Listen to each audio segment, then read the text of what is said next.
Bom dia, meus irmãos. Essa manhã de quarta-feira, o Senhor me trouxe à memória uma mensagem de salvação, de arrependimento. No capítulo 33 de Ezequiel, do profeta Ezequiel, no versículo 11, o Senhor vai dizer assim, diz-lhes: vivo eu, diz o Senhor Jeová, que não tenho prazer na morte do ímpio, mas em que o ímpio se converta do seu caminho e viva.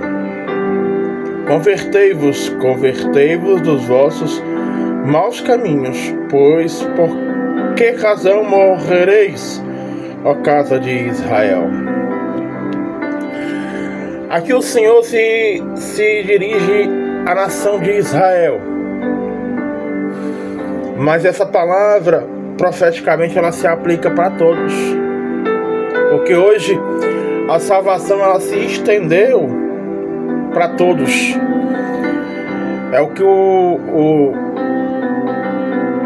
servo do Senhor, discípulo de Paulo, Tito, vai dizer lá na sua carta. Paulo vai instruir ele, e no capítulo 2, versículo 11 de Tito diz assim, porque a graça salvadora de Deus se há manifestado a todos os homens,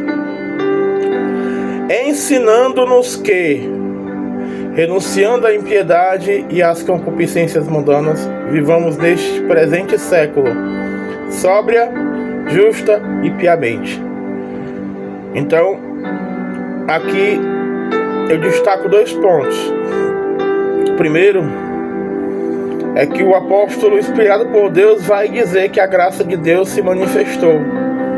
A graça de Deus ela não vai se manifestar, ela já se manifestou.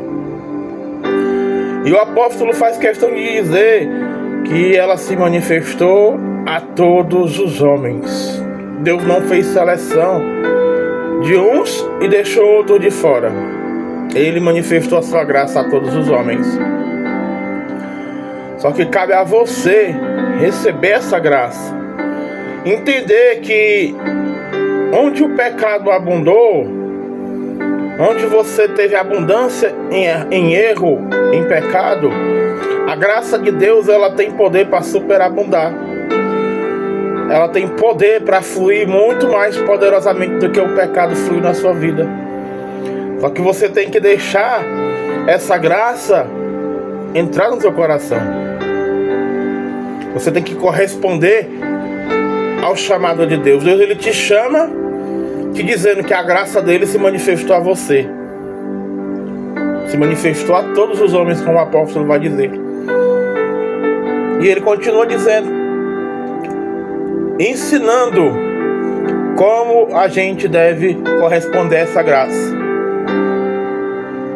Ele vai falar de sobriedade, justiça e piedade. Depois que a graça ela nos alcança, nós deixamos de ser embriagado pelo pecado, embriagado pela mentira, embriagado pelo engano desse mundo, e passamos a viver de maneira sóbria. A justiça de Deus nos alcança e a gente anda em justiça, sendo justificado pelo sangue de Cristo e aplicando essa justiça na nossa maneira de viver. E a piedade e o amor de Deus nos transborda ao ponto da gente praticar esse amor, essa piedade. São consequências da graça de Deus na nossa vida. Sobriedade, justiça e piedade.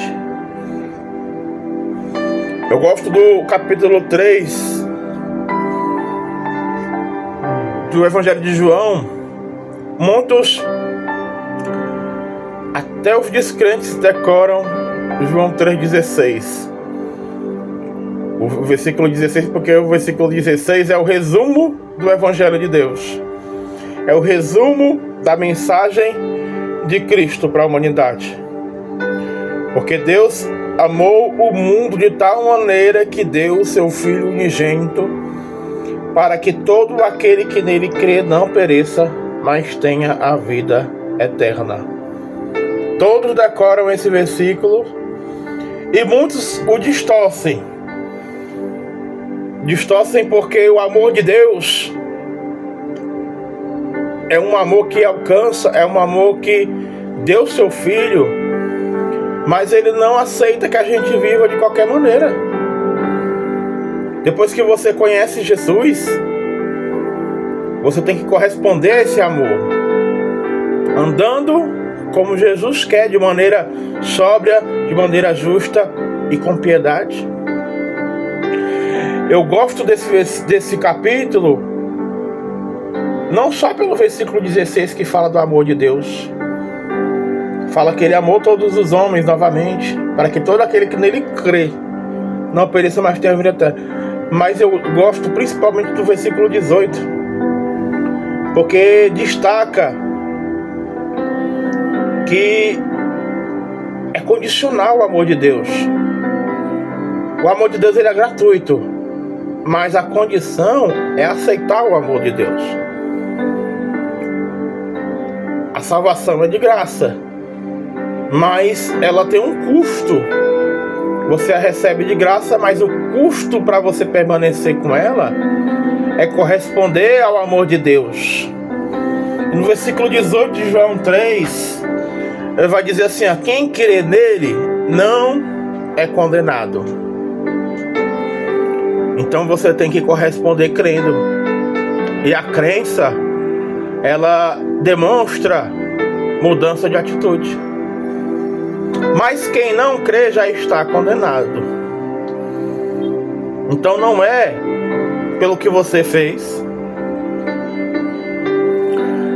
que você vai receber condenação. Na verdade, você já recebeu a condenação. A palavra de Deus vai dizer, ela diz nesse versículo, que quem não crê já está condenado. Então não é pelo que você fez, não é a quantidade de pecados que você cometeu, não é a gravidade deles que você cometeu. É a sua falta de correspondência ao amor de Deus. Em não crer, em não aceitar essa graça que te redime. Mas quem não crê já está condenado, porque não crê no nome do unigênito Filho de Deus. E a condenação é esta. Olha aí a condenação.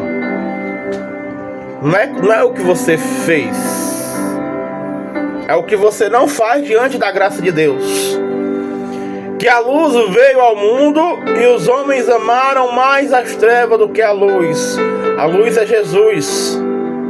Jesus veio ao mundo por amor a você. E quando você decide não aceitar a luz de Deus para permanecer nas obras de trevas, você está dizendo não para Jesus. Você está dizendo não à graça de Deus.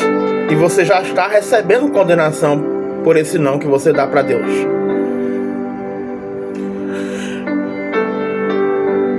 Que a luz veio ao mundo e os homens amaram mais as trevas. Essa é a condenação. Mais as trevas do que a luz, porque as suas obras eram más. Então o que Deus tem para nós essa manhã é dizer que a graça dele se manifestou para todos. E essa graça, ela exige uma correspondência.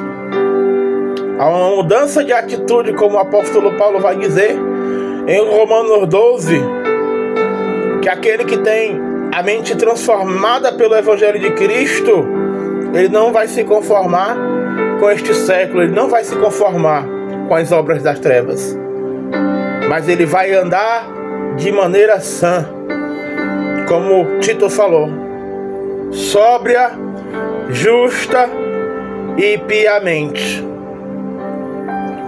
Essa é a mensagem que o Senhor tem nessa manhã.